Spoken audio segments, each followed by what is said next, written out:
Teachers මගේ YouTube channel එකට. අද අපි හදන්න යන්නේ chili paste එකක්. අපි බලමු chili paste එක හදන්න ඕනි කරන්නේ මොනවද කියලා. මෙතනදී මම අරන් තියනවා තරමක ලොකු බීලුම් ගෙඩි දෙකක් හීනියට කපාගෙන ඉඟුරු සහ මේ තියෙන ඉඟුරු සුදුලුණු paste එක සුදුලුණු පොට්ස් 5කට විතර තරමක ඉඟුරු කැබැල්ලක් දාලා හොඳින් තලලා සූදානම් කරගන්න. මෙතන තියෙනවා කූනිස්සු කප් එකක්, ඒ වගේම උඹලකඩ මේස හැඳි 3ක්. කෑලි මිරිස් ග්‍රෑම් 50ක්. සීනි මේස හැඳි 1ක්. ලුණු කුඩු, තක්කාලි සෝස් සහ සොයා සෝස් අපිට ඕනි කරනවා. සොයා සෝස් මේස හැඳි 2ක් සහ තක්කාලි සෝස් තේ හැඳි 2ක් අපිට ඕනි කරනවා. තෙල් මේස හැඳි 4ක් විතර මම පෑන් එකට දාලා ලිප ඔන් කරගත්තා. තෙල් ටික රත් වේගට එනකොට මුලින්ම මම මේකට ඉඟුරු සුදුලුණු පේස්ට් එක එකතු කරනවා.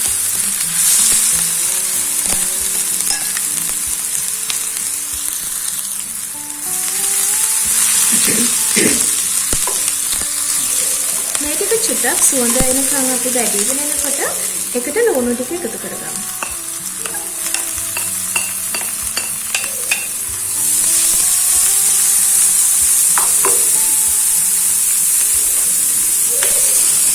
ගින්දර ගොඩාක් වැඩි කරගන්නේ නැතුව අපි මේක ටිකක් වැදගමු.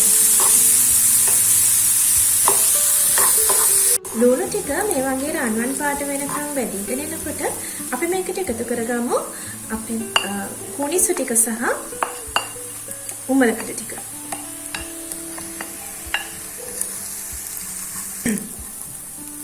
මෙතනදී මම කුණිසු ටික කලින් හොඳින් සෝදලා පිරිසිදු කරගෙන වේලලා තමයි අරන් තියෙන්නේ.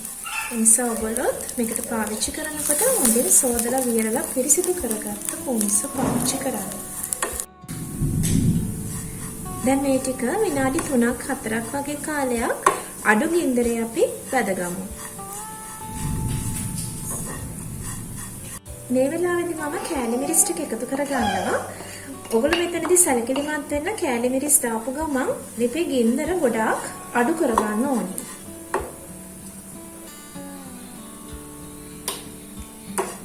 නැත්නම් කෑලි මිරිස් ටික ඉක්මනට කර වෙනවා.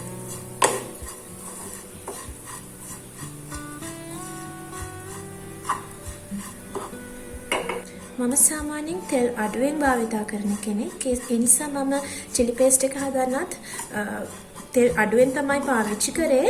ඕගලන්ට මීට වඩා තෙල් ගතියට ඕනි නම් තෙල් චුට්ටක් තව වැඩි කරගන්න පුළුවන්.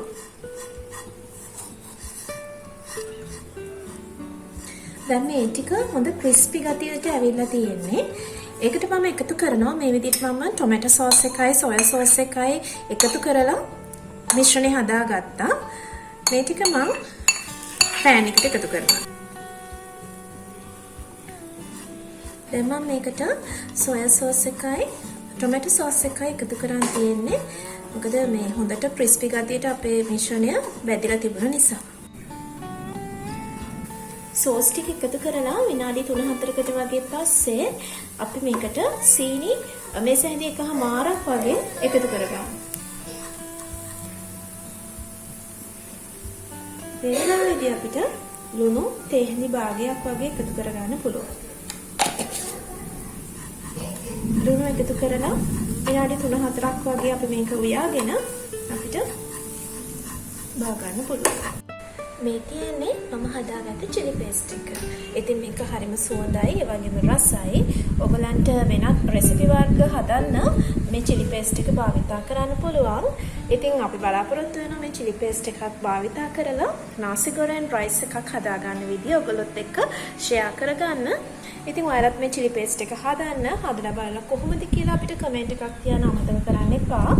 ඒ වගේම අපේ YouTube channel එක subscribe කරලා bell icon එක click කරන්න අමතක කරන්න එපා. එහෙමනම් තවත් රසවත් රෙසිපි එකක් සමගින් ඉක්මනින්ම ඔයාලව හමු වෙන්නම්. ගිහින් එන්නම්. සුබ දවසක්.